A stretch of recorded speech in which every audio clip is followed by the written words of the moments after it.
إنسان أنا أتسامى برحمتي.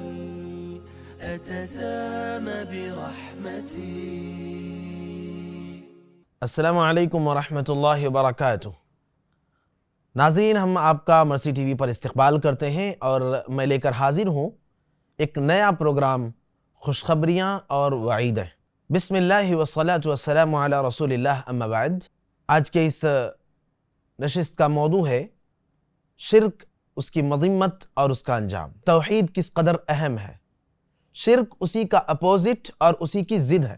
اللہ تبارک و تعالیٰ کی ذات کے ساتھ ان معاملات میں جن مقاصد کے تحت اللہ تعالیٰ نے ہمیں اور آپ کو پیدا کیا ہے، کسی اور کو شریک کر لینا، کسی اور کو پارٹنر بنا لینا، یہ شرک کہلاتا ہے. اللہ تعالیٰ نے بڑے صاف اور واضح انداز میں بیان کر دیا ہے کہ ان اللہ لا یغفر ان یشرک بہ ویغفر ما دون ذلک لمن یشاء.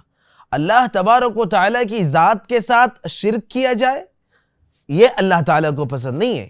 اور اللہ تبارک و تعالیٰ باقی سارے گناہ تو معاف کر سکتا ہے، شرک معاف کبھی نہیں کر سکتا. اور اللہ تعالیٰ نے ایک اور مقام پر بڑے صاف اور واضح انداز میں کہا کہ وَمَن يُشْرِكْ بِاللَّهِ فَقَدْ حَرَّمَ اللَّهُ عَلَيْهِ الْجَنَّةَ، کہ جس نے شرک کر لیا اللہ تعالیٰ کے ساتھ، جس کی زندگی میں شرک جیسی برائی اور مذموم چیز آ گئی، اللہ تبارک و تعالیٰ کے نزدیک وہ انسان مذمت والا انسان ہے، اور اللہ تعالیٰ اس شخص کے اوپر ہمیشہ ہمیش کے لیے جنت کو حرام کر دیتے ہیں. اس لیے ہمیں شرک کے تمام مظاہر سے بچنا چاہیے. شرک کے مظاہر کیا ہیں؟ ہم اللہ رب العالمین کے لیے قسم کھانا چاہیے، کسی غیر کے لیے قسم کھا لے. اللہ کے نبی صلی اللہ علیہ وسلم نے کہا من حلف بغیر اللہ فقد اشرک، جس نے اللہ کے سوا کسی اور کی قسم کھا لی اس نے شرک کر دیا.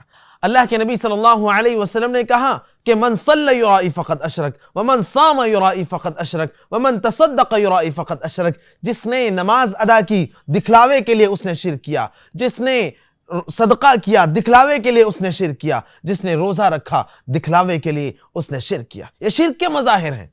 اللہ رب العالمین کے لیے سجدہ کرنا چاہیے، کسی غیر کے لیے سجدہ کرنا، یہ جمیع نیاز کسی غیر کے سامنے خم کرنا، یہ شرک کا سب سے بھیانک مظہر ہے. یہ شرک کے طریقے ہیں. تمام چیزوں سے اپنے آپ کو بچانا یہی توحید ہے، اور اسی کے منافی معاملہ جو ہے وہ شرک کہلاتا ہے.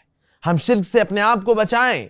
اللہ کے نبی صلی اللہ علیہ وسلم نے کہا، اللہ تعالیٰ فرماتے ہیں، حدیث قدسی ہے کہ یا ابن آدم انک لو لقیتنی بقراب الارض خطایا ثم لقیتنی لا تشرک بی شیئا لاتیتک بقرابها مغفرہ. فرماتے ہیں کہ اے آدم کی اولاد، یعنی اے انسان، کل قیامت کے دن جب تو مجھ سے ملے گا، جب تو مجھ سے ملاقات کرے گا اور تیرے گناہ زمین بھر ہوں گے، زمین بھر گناہ لے کر تو مجھ سے ملے گا، لیکن تیرے گناہوں کی جھولی میں، تیرے گناہوں کے ڈھیر میں شرک نہیں ہوگا، تو میں تیرے سارے گناہ معاف کر دوں گا اور میں تیرے لیے زمین بھر مغفرت لے کر آؤں گا. لیکن اگر تیرے گناہوں کے ڈھیر میں شرک رہا تو شرک کو تو میں کبھی بھی معاف نہیں کروں گا. 3 باتیں واضح طور پر معلوم ہوئی کہ سب سے پہلی چیز کہ اگر ہماری زندگی میں شرک ہے تو ہمیشہ ہمیش کی جہنم، اگر ہماری زندگی میں شرک ہے تو جنت سے محرومی، اگر ہماری زندگی میں شرک ہے تو ہمارے سارے اعمال برباد کر دیے جائیں گے.